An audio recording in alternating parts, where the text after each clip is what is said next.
We have with us now a gentleman I've come to rely on a number of times in the past couple of years for his expertise of going on and what's happening in the industry. And you haven't met him before, and I'd like to introduce you to see you again. Ed Sullivan with Portland Cement.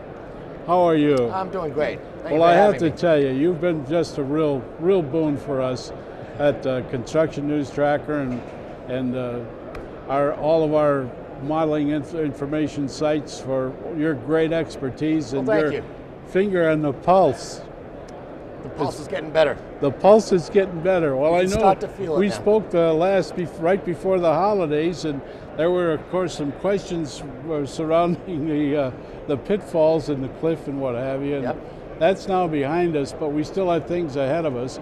But you appear to be still pretty positive about what's going on. We are much more optimistic than we were even 6 months ago. Good. Look, it's not going to take off immediately. No. We still have issues with hangover from the fiscal cliff, consumer confidence, business confidence. There's still some spending issues that have to be done. But that'll dissipate by the end of the first half of this year. And then what are we looking at? We're looking at some very strong fundamentals that people are not talking about. Consumer debt burdens are at 18-year lows. The banks are healthy again and have very strong credit quality. Companies have huge profits waiting to be released. Exactly. So you've got these dynamics that are just waiting to be released, and it all hinges on confidence. And this country has a lot to do to make up for the deficit in infrastructure spending, highway bills, what have you, new buildings. Absolutely. And that is, I just saw a story recently, they're talking roughly $2 trillion alone, I believe it's in 10 years' time, just in infrastructure alone. That's right. And that's the Sullivan engineers put that study out. Exactly. They do it periodically. It's a large number. That number continues to get bigger every time they do that, that report. The issue is finding the funds to do it, okay? Look, there's two ways to look at this. You either find the funds somehow, maybe it's new, innovative ways to finance this stuff, or you pay for it in another way. You pay for it in congestion, wasted fuel, longer commute times for trucks. You're gonna pay for it one way or another, either at the pump somehow or at the store.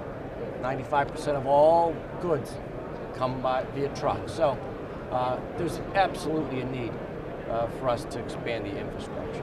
Well, Ed, I have to ask you, going forward, what do you think the future is for changes with the gasoline tax and that big, huge question mark as opposed to tolling and vehicle miles and gas tax and everything else, which has had a major effect on how we do things? I don't think the gasoline tax has been raised in 18 years. Right. You stop and think, that tax, when it was put in place, was supposed to be appropriate to take care of the roads at that time. Well, our roads have gotten bigger. They're in worse shape. We need even more. And there's more traffic. And we need, exactly, we need to expand it. The issue is that we've done surveys on Capitol Hill. There is no appetite to increase taxes of any kind. And so I don't know if that's going to be the route. It maybe is the easiest and most straightforward way, but I think we're going to have to see more innovative ways to finance.